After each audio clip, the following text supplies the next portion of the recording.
6 months had passed since the incident at the refueling station. The story had spread across the galaxy like fire. A human cruiser. A desperate hostage situation. 4 minutes of precise violence. 53 lives saved. The Galactic Concord was troubled. High Arbiter. Don sat at the head of the Great Council Chamber. He was an ancient being, his species so old that most records of their origin had been lost. His skin was gray and wrinkled like old paper. His eyes were deep and wise and worried. Dot around him sat representatives from a dozen species. Lorani, Volani, creatures from worlds whose names humans had never learned. They had gathered to discuss what they called the human problem. "They are too dangerous," said the Lorani representative. His scales were dark blue, a sign of high rank. One ship entered our space without permission. They attacked the Lorani installation. They made decisions that should have been ours to make. They saved lives, another voice argued. This was the Volani speaker, a female with bright orange feathers. "The hostages would have died if we waited for your negotiations. You do not know that. I do know that. We all know that. Lorani protocols have failed before. People have died while your commanders talked." The argument continued. It had been continuing for weeks. Every meeting ended the same way. No resolution. No agreement. Only fear. High Arbiter Dawn listened in silence. He had lived for 300 years. He had seen empires rise and fall. He had watched species destroy themselves through war and greed and foolishness. And now he watched these representatives argue about humanity. "We must restrict their movement," the Lorani said. "Limit their ships to certain regions. Force them to ask permission before entering our space." "They will refuse," the Volani replied. "Humans do not accept restrictions well.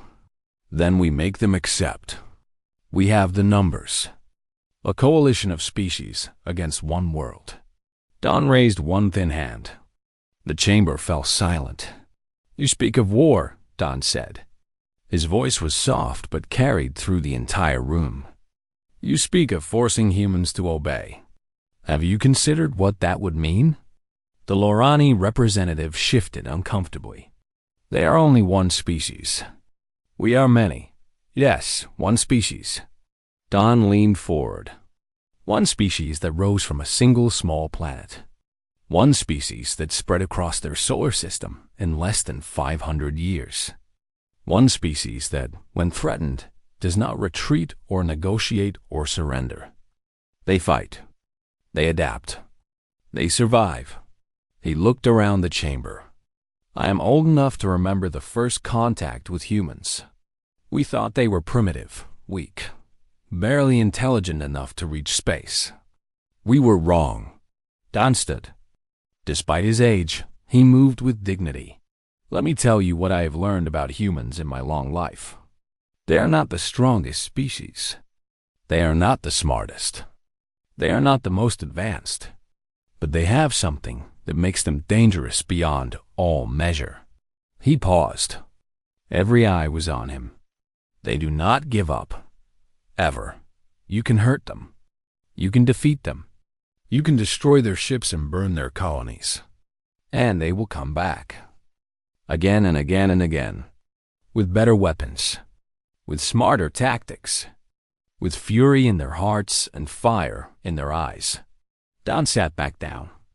"So before you speak of war, ask yourself this. Are you prepared to fight that?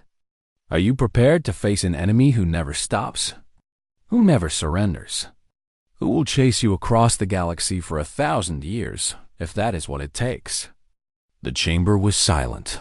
I thought not. Don turned to an assistant. "Bring in the witness." The doors opened. A figure walked in. It was Trix. The Volani survivor had recovered well in the past 6 months. His feathers were bright again. His arm had healed. But there was something different in his eyes now. A depth that had not been there before. He stood before the council and bowed. I was asked to come here today, Trix said, to tell you about humans. To share what I learned when their ship saved my life. The Lorani representative spoke. You were a victim of violence. Surely you understand why we fear them. I understand fear, Trix agreed. I was afraid of humans for most of my life. When I saw them board my destroyed ship, I thought they had come to finish the killing. I waited to die. He looked around the chamber. But they did not kill me. They gave me water. They healed my wounds. They spoke to me with kindness. His voice grew stronger. I watched them fight to save strangers. I saw them risk their lives for people they had never met. People who were not even their own species. Trix walked to the center of the chamber. You fear humans because of what they can do. The power they have. The violence they can bring. I understand this fear. It is reasonable. He paused. But I respect humans because of what they choose not to do. The chamber was completely silent. Captain Yoon Hana could have destroyed that station. She had the weapons. She had the skill. No one could have stopped her. But she did not. She used the minimum force necessary. She saved hostages and enemies alike. She showed mercy when she did not have to. Trix turned to face the Lorani representative directly. You call them dangerous. You are right. But danger is not evil. A storm is dangerous. Fire is dangerous. They can destroy, but they can also bring rain and warmth. He spread his hands. Humans are the same. Yes, they can be terrible, but they can also be wonderful. The question is not what they are. The question is how we choose to meet them. He bowed again and stepped back. High Arbiter Dawn nodded slowly. Thank you, Trix. Your words are wise. The council debated for 3 more hours. In the end, no restrictions were placed on human ships. No war was declared. Instead, Dawn proposed something different. If we fear what we do not understand, he said, then let us seek understanding. Let us begin an exchange. Officers from our fleet serving on human ships. Human officers serving with us. Let us learn about each other through experience, not stories. The proposal passed by a narrow margin. It was not perfect. Many species remained afraid. But it was a beginning. Far away, on the edge of Lorani space, the bright crescent received a special visitor. Kessa stood at the airlock, her scales bright with excitement and fear. She had volunteered for the exchange program. She had asked to serve on a human ship. Specifically, on the Ironwake. Commander Veth stood beside her. His old face was unreadable. Are you certain about this? He asked. You know what you were getting into? Kessa nodded. I watched that battle, Commander. I saw what they did. I need to understand. I need to see for myself what humans really are. Veth was silent for a moment. Then he placed a hand on her shoulder. You have courage, young one. More courage than I had at your age. He paused. Learn everything you can, and come back safe. I will, Commander. I promise. The airlock opened. A human officer stood on the other side. It was Lieutenant Kanseok. His hard face showed no emotion, but he nodded politely. Officer Kessa? I am here to escort you to the Iron Wake. Captain Hana is expecting you. Kessa swallowed her fear and stepped forward. Seok led her through the connecting corridor and onto the human ship. The Iron Wake was nothing like the bright crescent. The corridors were narrow and gray. The lights were harsh. Everything smelled of metal and oil and something else she could not identify. Later, she would learn it was called coffee. They reached the bridge. Captain Yoon Hana was waiting. Kessa had seen Hana on screens before, but in person, she was different. Smaller than expected. More ordinary. She wore a simple gray uniform with metal pins on the collar. Her dark hair was pulled back. Her face was calm, but her eyes were deep and dark, and held a universe of secrets. "Officer Kessa," Hana said, "welcome aboard the Iron Wake." Kessa tried to speak. Her voice came out thin and nervous. "Thank you, Captain. I am honored to be here." Hana smiled. It was a small smile, but warm. "You are afraid. That is natural. Most species are afraid of humans at first. Kessa did not know what to say. "It is all right." Hana stepped closer. "I will tell you a secret. When I was young, I was afraid of aliens. Stories I heard about monsters from other worlds. Creatures that would eat humans or enslave us or destroy everything we loved." She reached out her hand. It was a human gesture, a greeting. "But I learned that stories are often wrong. People are not what stories say they are. The only way to know the truth is to see it yourself." Kessa looked at the offered hand. 5 fingers. No claws, soft skin. The hand of a creature the galaxy feared more than anything else, but also the hand of someone who saved strangers, who showed mercy to enemies, who answered distress calls in the darkness. Kessa reached out and took the hand. It was warm and firm. Not the grip of a monster, the grip of a person. "I look forward to learning from you, Captain," Kessa said. Her voice was steadier now.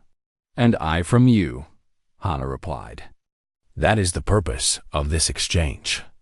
To learn from each other, to build understanding, to become something better than we were." She released Kessa's hand and turned toward the viewport.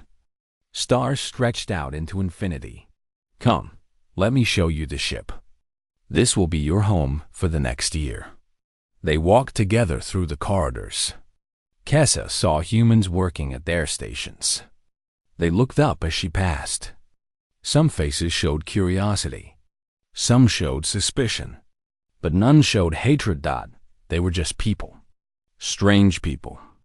Different people. But still people. In a small medical bay, Kessa saw a familiar face. Trix was there, saying goodbye to the crew who had saved his life. The darkness was complete. Emergency lights cast everything in bloody red shadows. The station's normal hum had stopped. Only the alarms remained, screaming into the silence. Goss could not see. His eyes needed time to adjust. His weapon was up, pointed at nothing. His heart was beating so fast he thought it might burst. Then he heard sounds. Soft sounds. Movement in the darkness. The humans had arrived. Lieutenant Kang Seok moved through the station like a ghost.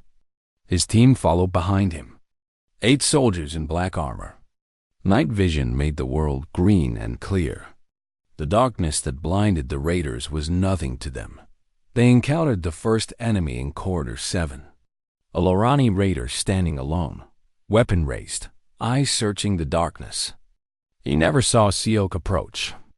One quick strike to the neck. The raider fell without a sound. Seok's team split at the junction. 4 went left toward docking arm 3. 4 stayed with Seok, heading for the central hub. For the control room. For the hostages. Time was everything now. In the control room. Vorn was screaming orders. "Find them! Kill them! Where are they?" Nobody answered. The communication system was dead. Ensign Park Nari had blocked every signal.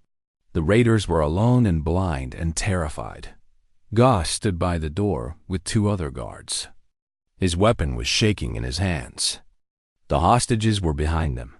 53 beings huddled on the floor. Civilians, workers, families. Their eyes were wide with fear. One of the hostages, an older Lorani female, looked at Goss. "Please," she whispered. "Please let us go. We have done nothing to you." Goss wanted to answer. He wanted to say he was sorry, that this was not supposed to happen like this. But before he could speak, the door exploded inward. The blast threw Goss against the wall. His ears were ringing. His vision blurred. He tried to raise his weapon, A shadow moved through the smoke. Fast. Too fast. Sio came through the door like a storm. His rifle fired twice. The two guards beside Goss fell. They did not get up. Goss pulled his trigger. The shot went wild, hitting nothing. He tried to aim again. Siok was already there. He grabbed Goss's weapon and twisted. Goss felt bones break in his wrist. He screamed and dropped the gun. Then Siok hit him once, hard, and the world went dark. 3 seconds. 3 enemies down. Vorn was behind his desk, holding a hostage in front of him. A young Velani child. He had a blade pressed against the child's neck. Stop. Vorn screamed. Stop, or I kill this one. I will do it. I will cut its throat. Siok stopped. His rifle was still up, aimed at Vorn's head. His finger rested on the trigger. Behind him, 2 more soldiers secured the room. The other guards were down. The hostages were crying, but they were alive. You cannot shoot, Vorn said. His voice was desperate, cracking. You hit me. You hit the child. You will not risk it. I know you will not. Siok did not move. His eyes were calm, focused. The eyes of a man who had seen this scene 100 times before. Let me tell you what happens next, Siok said. His voice was quiet and cold. In about 10 seconds, my sniper is going to cut through the external hull behind you. There is a window there. You cannot see it because you are too scared to look. But she is there, and she never misses. Vorn's eyes went wide. He started to turn his head. That was his mistake. The moment Vorn's attention shifted, Siok moved. He crossed the distance in 2 steps. His hand grabbed Vorn's blade arm and pushed it away from the child's neck. His other hand found Vorn's throat. The child fell free. A soldier caught her before she hit the ground. Seok looked into Vorn's eyes. The raider was still alive, but Siok's hand was tight around his throat. You killed innocent people, Siok said softly. For money. For greed. You would have killed a child. Vorn tried to speak. Nothing came out. Siok could have ended him. It would have been easy. 1 squeeze. 1 twist. Justice served, but Captain Hana's words echoed in his mind. We are not executioners. Our goal is to save everyone. Siok released his grip. Vorn collapsed to the floor, gasping for air. Secure him, Siok ordered. He lives. He goes to trial. The soldier behind him nodded and moved forward with restraints. 4 minutes and 12 seconds. That was how long it took. From breach to control. From darkness to victory. The entire operation lasted less than 5 minutes. In the corridors. The other teams finished their work. Raider positions fell one after another. Some surrendered when they saw the humans coming. Some surrendered when they saw the humans coming. Some tried to fight. The ones who surrendered were restrained. The ones who fought were stopped. Not all of them survived. 4 raiders died during the assault.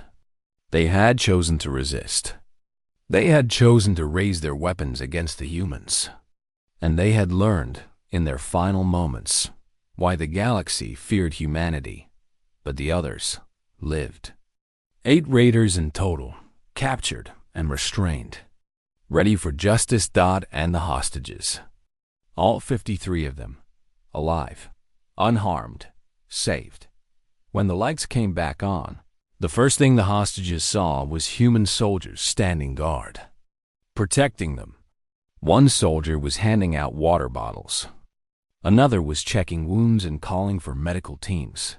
The older, Lorani, female who had begged Goss for mercy, looked up at Lieutenant Siok. He was terrifying. Blood on his armor. Weapon in his hands. Eyes hard as stone. But he was saving them. Thank you, she whispered. Tears ran down her face. Thank you. Siok looked at her.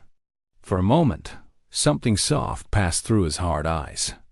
Then it was gone, replaced by his usual soldier's mask.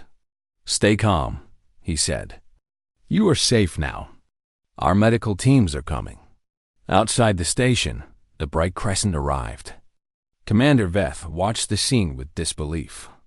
The human ship floated beside the station. Rescue shuttles moved back and forth. The battle was already over. He had been too slow. By the time he arrived, everything was finished. Kessa stood beside him, watching the same scene. Her young eyes were wide.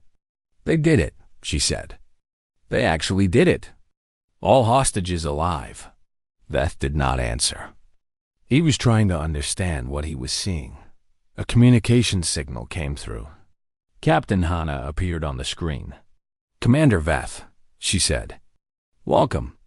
I apologize for acting without your permission, but I did not think the hostages could wait." Veth found his voice. "How many dead?" "4 raiders. They resisted." Hana paused. "All hostages are alive and uninjured. 8 raiders are in custody. I am transferring them to your authority now." Veth stared at her. "You did this in minutes, against armed enemies, in a defended position, and you only lost 4 of the enemy?" "We did not lose them, Commander. They made their choice." Hana's eyes were steady. "I gave them 90 seconds to surrender. 4 of them decided to fight instead. The others were smarter." Veth was silent for a long moment. Then he spoke slowly. "Captain Hana, I must be honest with you. When I heard a human ship was approaching this situation, I was afraid. I thought you would make things worse. I thought you would get hostages killed." Hana nodded. "I understand. I was wrong." Veth leaned forward. "What I saw today, what you did, it was not what I expected. You could have destroyed this station, killed everyone. Your weapons are strong enough. Your people are skilled enough. But you did not." "No," Hana agreed. "We did not. Why?" Veth asked. "Why show mercy? Why take risks to save raiders who had killed innocent people? Why not simply destroy them all and be done with it?" Hana was quiet for a moment. When she spoke, her voice was soft. "Because that is not who I want to be, Commander. Because my crew and I made a choice when we put on these uniforms. We choose to protect. We choose to save. We choose to be better than our enemies." She looked at the station on her screen, at the shuttle carrying survivors to safety. "We have the power to destroy. Everyone knows this. But power without control is just chaos. Power without mercy is just cruelty." Her eyes returned to Veth. "I would rather be feared for what I could do than hated for what I did." Veth considered her words. He thought about the stories he had heard all his life. Humans as monsters. Humans as destroyers. Beasts in the shape of people. But this human captain had come to save strangers. She had risked her crew's lives for aliens she had never met. She had shown mercy to enemies who deserved none. Perhaps the stories were wrong. Or perhaps they were only part of the truth. "Captain Hana," Veth said, "I believe I owe you an apology. And a thank you." Hana almost smiled. "You owe me nothing, Commander. But if you want to thank someone, thank my crew. They did the hard work. I just gave the orders." The communication ended. Veth sat back in his chair and let out a long breath. Kessa was still watching him. "Commander, what do we do now?" Veth looked at the human ship, at the scarred hull and harsh angles, at the vessel that had terrified him just hours ago. "Now," he said slowly, "we learn. We watch. We understand." He paused. "And maybe we start telling different stories." On the Iron Wake, Captain Hana walked through the medical bay. The Villani survivor Trix was sitting up in his bed. He had heard about the rescue, about the hostages, about everything the humans had done. When he saw Hana, He did not look away. He did not flinch. Instead, he spoke. "I did not believe it," Trix said. "When you said humans could be kind, I thought you were lying. I thought it was a trick. And now?" Hannah asked. Trix looked at her for a long time. "Now I do not know what to think. You are not the monsters the stories describe. But you are not ordinary people either." He paused. "What are you?" Hannah considered the question. It was a question she had asked herself many times. The Lorani refueling station floated in the darkness like a metal flower. 6 long arms extended from a central hub. Ships docked at the ends of each arm. Supply vessels, patrol boats, civilian transports. It was a busy place, a place of trade and rest for travelers. Crossing this empty region of space, now it was a place of fear. Commander Veth received the emergency message while the bright crescent was still hours away. Raiders had taken the station. Deserters from the Lorani military. They had killed the security forces and taken hostages. 53 civilians were trapped inside. The raiders wanted safe passage out of Lorani space. They wanted credits. They wanted a ship fast enough to disappear into the outer regions. If their demands were not met, they would start killing hostages. Veth pushed his ship to maximum speed. His old heart was beating fast. Hostage situations were delicate, dangerous. One wrong move and innocent people would die. "Commander." Kessa spoke from her station. Her young voice was tight with worry. "I am detecting another ship approaching the station. It is the human vessel, the Iron Wake." Veth felt his blood go cold. "How far?" "They will arrive before us. Maybe 30 minutes before." Veth closed his eyes. This was bad. Very bad. Humans in a hostage situation. They did not negotiate. They did not wait. They acted. "Open a channel to the Iron Wake," Veth ordered. Now, the screen flickered. Captain Yoon Hana appeared. Her face was calm as always. Those dark eyes revealed nothing. "Commander Veth," she said. "I expected you would call, Captain Hana." Veth tried to keep his voice steady. "You know about the situation at the refueling station?" "We know. The raiders who attacked the Volani ship are there. We have been tracking them." Veth leaned forward. "This is a Lorani matter. Those are Lorani hostages. Lorani criminals. We will handle this according to our protocols." "Your protocols." Hannah's voice was flat. "What protocols would those be?" "Negotiation. We talk to them. We find a peaceful solution. We save lives." Hannah was silent for a moment. "And if they refuse to negotiate?" "Then we continue talking. We find common ground. We make deals." Veth spread his hands. "This is how civilized species resolve conflicts, Captain. Through words. Not through violence." "I see." Hannah tilted her head slightly. "And while you negotiate, what happens to the hostages?" Veth did not have a good answer. The truth was painful. In most hostage situations like this, some people died. It was accepted as inevitable. The goal was to minimize losses, save as many as possible, except that some would be sacrificed, but he could not say that to a human. "We will do everything in our power to protect them," Veth said carefully. Hannah nodded slowly. "I believe you will try, Commander. I believe you are a good officer with good intentions. But trying is not enough for me." "What does that mean?" "It means I have 53 lives depending on what happens in the next hour. I will not trust their fate to negotiations that may fail." Hannah's eyes were hard. "We are going to that station. We are going to remove those raiders. And we are going to bring every hostage home alive." Veth felt panic rising in his chest. "You cannot do this. If you attack, the raiders will kill hostages. That is guaranteed. They said they would. Yes, Hana agreed. They said that. Criminals often say such things, and you do not believe them? I believe they want to survive. And I believe that when we arrive, they will have a choice. Surrender and live, or fight and die. Hana's voice dropped lower.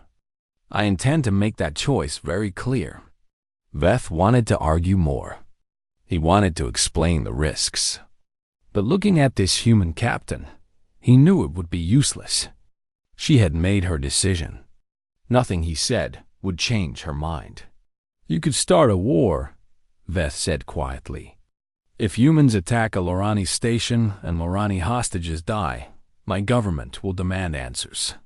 Then you should come quickly, Commander. Witness what happens. Report the truth. Hana almost smiled. I find that truth is usually enough. The screen went dark. The connection was closed. Veth sat in his chair, staring at nothing. Kessa watched him with worried eyes. Commander, she said softly. What do we do? Veth was silent for a long time. Then he spoke. Maximum speed. Every bit of power we have. We need to be there. The bright crescent pushed forward into the darkness. On the Iron Wake, Captain Hana gathered her senior officers in the tactical room. Lieutenant Siak stood at the main display, showing the station layout. Chief Engineer Beek Jian sat in the corner, his old hands folded in his lap. Ensign Park Nari was there too, taking notes on a tablet. 6 docking arms, Siok explained, pointing at the display. The raiders have their ships at arms 3 and 4. Main hostages are being held in the central hub. Station control room. Good defensive position. Only 2 ways in. How many raiders? Hana asked. We count 12 total. 4 on the control room. 8 spread across the station. They have standard military weapons. Some explosives. Hana studied the display. What about the station systems? Can we disable anything? Beek Jian spoke up. His voice was rough from years of shouting over engine noise. I can hack their power grid. Give us 30 seconds of darkness. Emergency lights only. It will confuse them. Good. Do it when I give the signal. Siok continued. The problem is speed. We need to hit all positions at once. If the raiders in the control room have time to realize what is happening, they will start killing hostages. Hana nodded. Then they will not have time. How fast can your team move? Siok considered. He had trained with special forces. He knew what was possible. From breach to control room, if everything goes perfect, 4 minutes. Maybe less. Make it less. Hana turned to Nari. I want you monitoring all communications. The moment we start, the raiders will try to call each other. Block everything. No warnings. No coordination. Nari swallowed hard. Yes, Captain. I can do that. Hana looked at each of them. Her officers. Her crew. People who trusted her with their lives. I will not lie to you, she said. This is dangerous. Things can go wrong. People can die. Our people. Their people. She paused. But there are 53 innocent beings in that station who are counting on someone to save them. They do not know we exist. They do not know we are coming. But we are. She stood up straight. That is what we do. That is who we are. We are the people who show up when no one else will. We are the ship that answers the call. The officers were silent. Then Siok spoke, his voice firm. What are your orders, Captain? Battle stations. Combat load. We breach in 45 minutes. Hana walked toward the door. And Lieutenant? Tell the team this is a rescue mission. Our goal is to save everyone. Hostages and raiders alike if possible. We are not executioners. Siok nodded. Understood. But if they resist? Hana paused at the door. Then they have made their choice. and we will make ours. She left the room. The hunt was almost over. Inside the station, a Lorani raider named Goss watched the security monitors. He was nervous. The plan had been simple. Take the station. Take hostages. Make demands. Get rich. Disappear. But something felt wrong. The Lorani military was slow. Everyone knew this. They would send ships. They would talk. They would negotiate. Days would pass. Eventually, a deal would be made. That was how it always worked out, so why did Goss feel like prey? His leader, a scarred officer named Vorn, sat in the station commander's chair. He was eating food taken from the station kitchen. He did not seem worried. Relax, Vorn said, chewing loudly. The fleet will come. They will talk. We will bargain. This is easy money. Easy money. Goss looked at the monitors again. What about the distress call from that cargo ship? The one we raided? What about it? Someone might have heard. Someone might be coming. Vorn laughed. Who? The Villani have no warships. The station already sent their message before we cut communications. We control this place. But Goss was still watching the monitors. And then he saw something that made his heart stop. A ship. Coming fast. Angular and harsh. Covered in scars and battle marks. Human. Sir. Goss could barely speak. Sir, we have a problem. Vorn looked at the monitor. His face went pale. The food fell from his hand. That is impossible, he whispered. Why are humans here? This is Lorani space. Goss did not answer. He was too busy watching the human ship approach.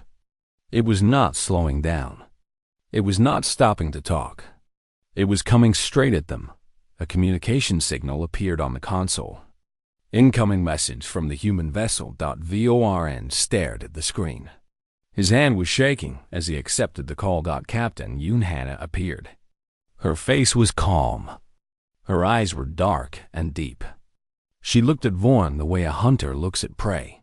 This is Captain Yunhana of the United Earth Coalition vessel Iron Wake, she said. Her voice was steady and cold. You have 90 seconds to release your hostages and surrender. After that, I stop asking. Vorn tried to laugh. It came out weak and broken. You cannot threaten us. We have hostages. 53 lives. If you attack, they all die. No. Hana shook her head slowly. If I attack, you die. That is the only guarantee I can give you. You are bluffing.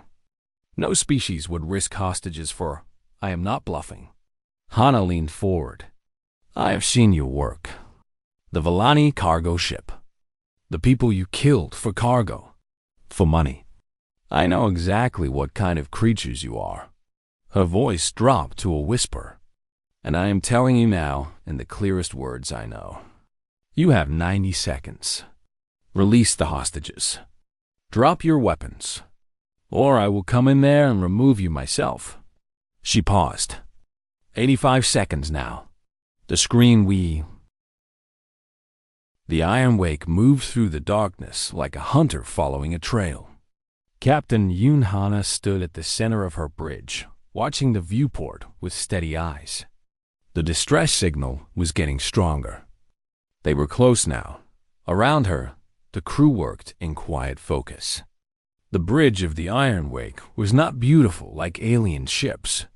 The walls were plain gray metal. The lights were harsh white. Everything was built for function, not appearance. This was a warship. It looked like one. Captain.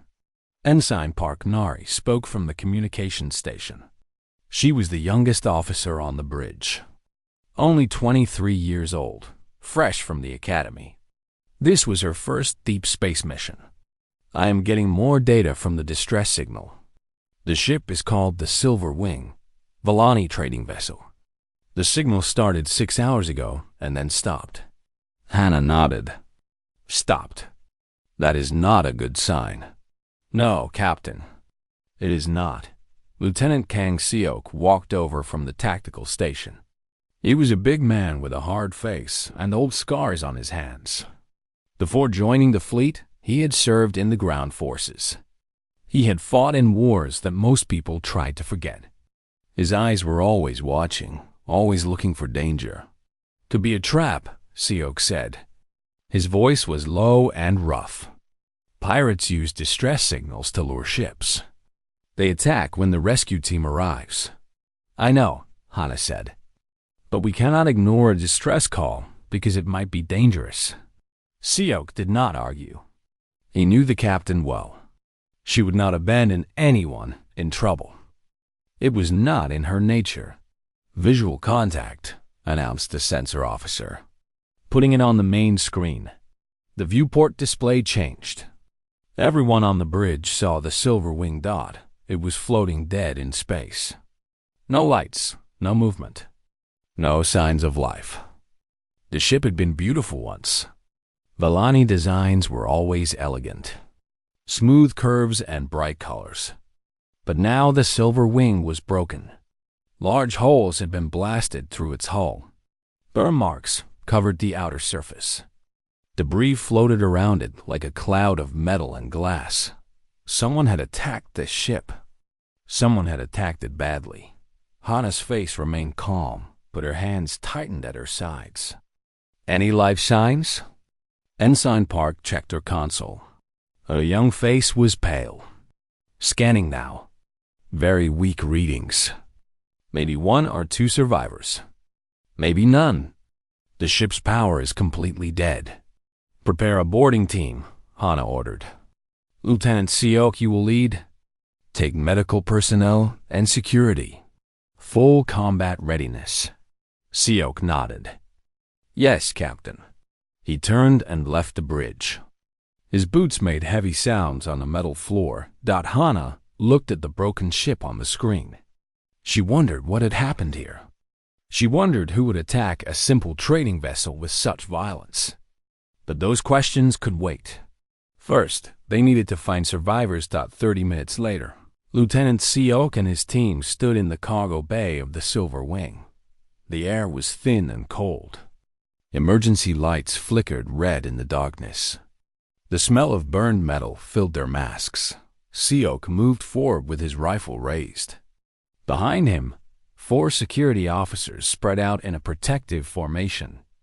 2 medics followed close behind, carrying emergency equipment. The ship was silent. Too silent. "Stay alert," Seok said through the radio. "Check every corner." They moved through the corridors. What they found was terrible. Bodies lay everywhere. Valani crew members killed by weapons fire. Some had been shot. Some had been cut down with blades. The walls were marked with blood and burn marks. Signs of a fierce battle. A battle the Valani had lost badly. One of the medics, a young woman named Jun, made a small sound of horror. Seok looked at her with steady eyes. "Focus," he said. "We cannot help the dead, but there might be living." Jun nodded and kept moving. Her face was hard now, professional. She had seen death before, but never like this. Never such brutal killing. They reached the main cargo hold. It was a large room filled with metal containers. Trade goods. Things the Valani had been carrying to sell at distant markets.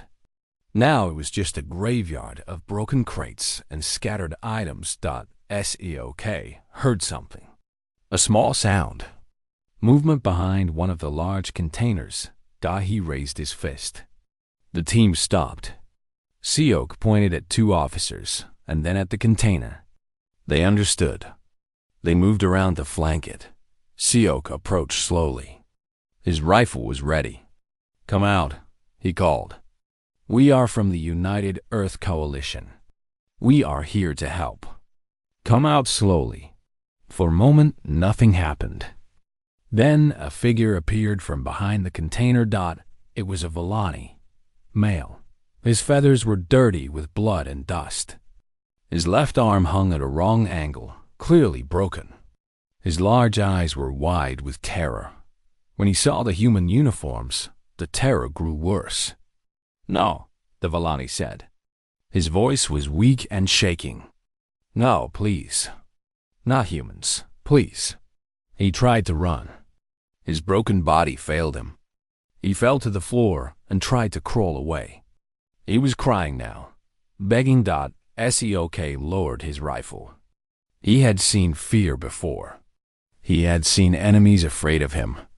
But this was different. This creature was not an enemy. He was a victim. And he was more afraid of his rescuers than of the people who had attacked him. "Stop." Seok's voice was firm but not cruel. "We are not here to hurt you. We came to help." The Valani stopped crawling. He looked up at Seok. Tears ran down his feathered face. "Help?" he repeated. The words seemed strange to him. Humans do not help. Humans kill. Everyone knows this. Seok knelt down so he was at eye level with the Valani. He set his rifle on the floor. His hands were open and empty. "What is your name?" Seok asked. The Valani stared at him. "Trix," he said finally. "My name is Trix. Trix, I am Lieutenant Kang Seok. We received your ship's distress call. We came to find survivors." Seok kept his voice calm and steady. "We are going to take you to our ship. Our doctors will fix your arm. You are safe now." Trix did not seem to believe him, but he was too weak to resist. When Jun the medic approached with gentle hands, he flinched but did not fight. She gave him medicine for the pain. She put his arm in a temporary holder. Seok watched. He thought about what Trix had said. Humans do not help. Humans kill. Everyone knows this. Is that really what the galaxy thought of them? Is that the story that spread among the stars? They searched the rest of the ship. They found no other survivors. Only Trix had lived. He had hidden in the cargo hold while the attackers killed everyone else. He had stayed hidden for 6 hours, alone in the dark, waiting to die. Back on the Iron Wake, Captain Hana met them in the medical bay. She looked at Trix lying on the treatment bed. The Valani was still afraid. His eyes followed every human in the room. "How is he?" Hana asked the chief doctor. "Broken arm. Some cuts and burns. Dehydration. He will recover physically." The doctor paused. "Mentally, I do not know. He has been through something terrible." Hana walked to the bed. She stood where Trix could see her. She did not touch him or crowd him. She just stood there, calm and patient. "Trix," she said, "I am Captain Yoon Hana. You are on my ship now. No one will hurt you here." Trix looked at her with confused eyes. "Why?" he asked. "Why did you come?" "We are Valani. We are nothing to humans." "You sent a distress call," Hana said simply.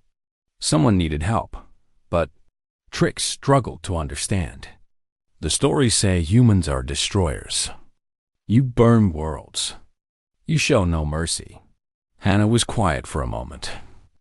Then she pulled a chair next to the bed and sat down. Her movements were slow and careful, not wanting to frighten him more.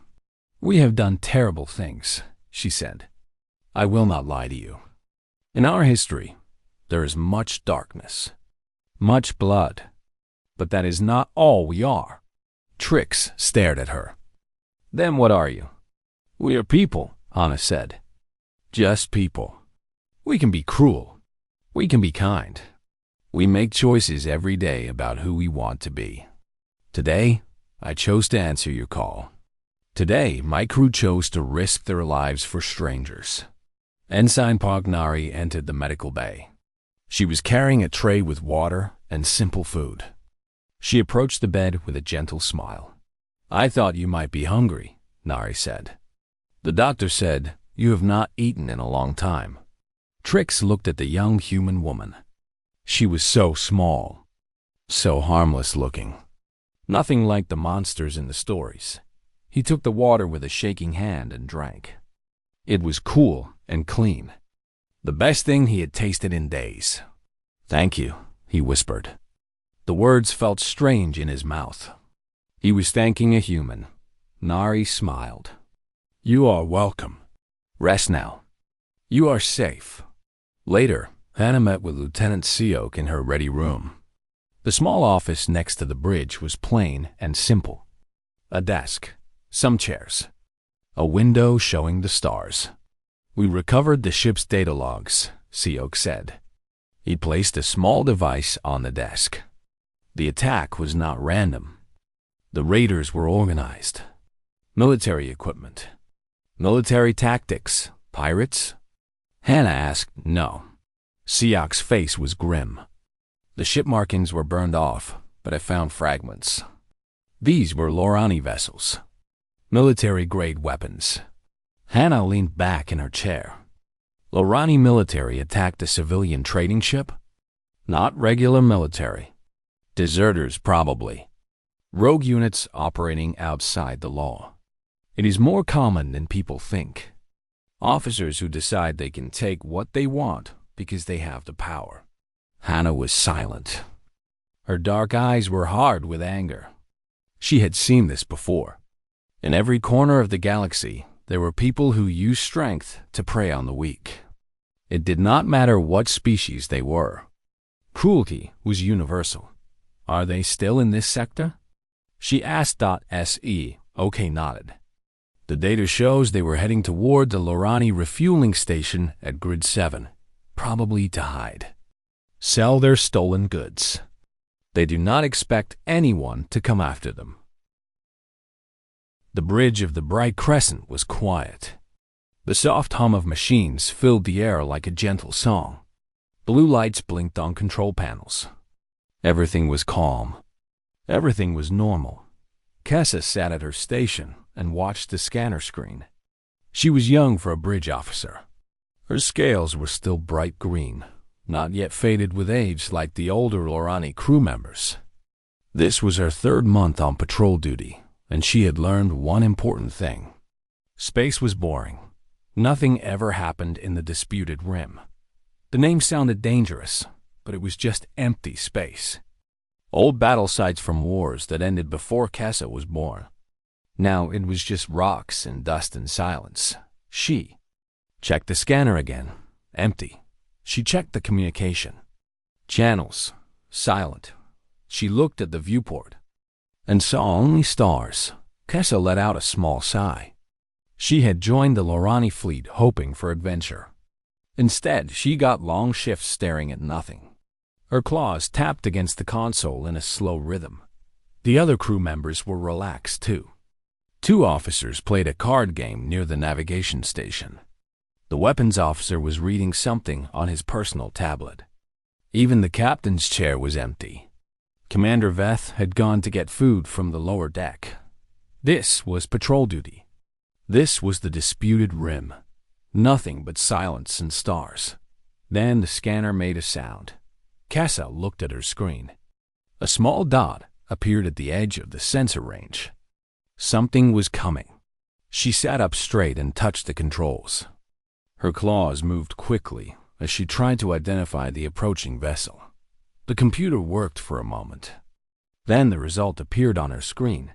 Kessa felt her blood turn cold. The words glowed in harsh red letters. Human Cruiser Class. United Earth Coalition Registry. Vessel designation. Iron Wake. For a moment, Kessa did not move. She simply stared at the screen. Human. The word echoed in her mind. She had never seen a human ship before. She had only heard stories. Her hand shook as she pressed the communication button. Her voice came out higher than normal. Commander Veth to the bridge. Commander Veth to the bridge immediately. The card game stopped. The weapons officer put down his tablet. Everyone was looking at Kessa now. They could see the fear on her face. "What is it?" asked the navigation officer. His name was Brell, and he had served on this ship for 10 years. His scales were gray with age. Kessa pointed at her screen. Human vessel. approaching fast. The words spread through the bridge like fire. Human ship. Coming here. The door opened and Commander Veth walked in. He was old, even older than Brel. His scales were almost white, and a long scar ran down the left side of his face. He had gotten that scar 30 years ago, in the border conflicts against humans. Veth looked at the main screen. His yellow eyes went wide. Then they went narrow. His whole body became stiff. "All hands to battle stations," he said. His voice was calm but hard. Now, alarms began to ring throughout the ship. Crew members ran to their positions. The lights changed from blue to red. The bright crescent was preparing for danger. Kessa watched Commander Veth walk to his chair. He sat down slowly. His claws gripped the armrest tight. She had never seen him look afraid before. Veth was a veteran. He had fought in 12 battles. He had medals and honors. But right now, looking at that dot on the screen, he looked afraid. "Commander," Kessa said carefully, "should we call for reinforcements? We have 3 more ships in this sector. We would outnumber them." Veth made a sound. It was almost like a laugh, but there was no humor in it. "Outnumber them," he repeated. "Yes, we would outnumber them." He turned to look at Kessa. His eyes were serious. "Do you know why this area is called the Disputed Rim, young one?" Kessa shook her head. "Old battles. From before I was born. Yes, old battles." Veth looked back at the screen. The dot was getting bigger, closer. "I was there. At the Battle of Rim Station 7, we had 20 ships. The humans had 4. The bridge was silent. Everyone was listening. 20 against 4, Veth continued. Good odds, we thought. We were confident. We were fools." His claws dug into the armrest. The old scar on his face seemed to grow darker. The humans did not fight like anyone else. They did not follow the rules of engagement. They did not wait for proper formations. They just attacked, like wild animals, like creatures that did not care if they lived or died. Veth's voice dropped to almost a whisper. "When the battle ended, we had 3 ships left. The humans had 2. They lost half their fleet. We lost almost everything. And they called it a victory, because they held the station." Kessa felt her scales prickle with fear. But that was 30 years ago. Maybe they have changed. Veth shook his head. Humans do not change. They only become more dangerous. Every year, their ships get faster. Their weapons get stronger. They adapt. They learn. They never stop. The human ship was now visible on the main viewport. Kessa looked at it and felt something cold in her chest. The Iron Wake did not look like any ship she had ever seen. Lorani vessels were smooth and elegant. They had curved lines and polished surfaces. They looked like works of art. The human ship looked like a weapon. It was angular and harsh. Sharp edges and flat plates of dark metal. There were scars and burn marks on its hull. Signs of old battles. Old damage. But the ship was still flying, still moving, still coming toward them. It looked like something that had been built for one purpose: war. "Sir," the weapons officer said. His voice was shaking. "Should I power up the main guns?" "No." Veth's answer was immediate and firm. "Do not power weapons. Do not raise shields. Do nothing that could be seen as a threat. But sir, listen to me." Veth stood up from his chair. He looked at every crew member on the bridge. "We do not fight humans. We do not provoke humans. We survive humans. That is our only goal today. Survival." Kessa could not understand. The Lorani were one of the great powers of the galaxy. Their fleet was vast. Their technology was advanced. Why should they fear one ship? She looked at Commander Veth, at the scar on his face, at the shadows in his old eyes. And she began to understand. He had seen something. 30 years ago, at Rim Station 7, he had seen what humans could do. And that memory still haunted him. The Iron Wake came closer. It was moving slowly now. Not attacking. Not fleeing. Just watching. Studying. Kessa's console made another sound. An incoming communication. The human ship was hailing them. Veth took a deep breath. Opened the channel. The main screen flickered. And then Kessa saw a human for the first time in her life. It was a female. She had dark hair pulled back from her face. Her skin was smooth and brown, without scales or fur. Her eyes were dark and calm. She wore a gray uniform with metal pins on the collar. She did not look like a monster. She looked ordinary. "This is Captain Yunhana of the United Earth Coalition vessel Iron Wake," the human said. Her voice was steady, neither friendly nor hostile. "We are passing through this sector on a mission of investigation. We have no hostile intent toward your vessel." Commander Veth stood tall. He tried to keep his voice calm. "This is Commander Veth of the Lorani patrol vessel Bright Crescent. We acknowledge your message. May we ask the nature of your investigation?" The human captain paused.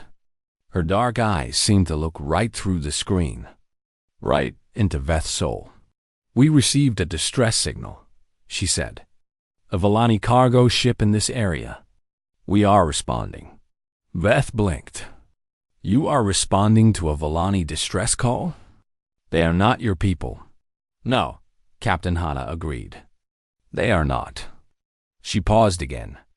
"But they called for help. And we were close enough to hear." The communication ended. The screen went dark. The Iron Wake began to move past them, heading deeper into the disputed rim. Kessa watched it go. Her heart was still beating fast. But now, alongside the fear, there was something else. Confusion. Curiosity. The story said humans were monsters, killers, destroyers. But this human captain was going to help strangers. People who were not even her own kind. Kessa looked at Commander Veth. The old commander was sitting back in his chair. His eyes were closed. He looked tired. Very, very tired. "Sir," Kessa said quietly, "are humans really as terrible as the stories say?" Veth opened his eyes. He looked at the viewport, where the Iron Wake was now just a small dot moving away into the darkness. "Terrible," he said slowly. "Yes, humans are terrible, but not in the way you think. They are terrible because you can never predict them. They will kill 1,000 enemies without mercy, and then they will risk their lives to save one stranger." He shook his head. "That is what makes them dangerous. You never know which human you will meet, the killer or the savior. Sometimes they are the same person." Kessa watched the human ship disappear into the void, and she wondered what they would find out there in the darkness. What story would be told about the Iron Wake and its crew? She did not know it yet, but she would find out soon. And when she did, everything she believed about humans would change forever.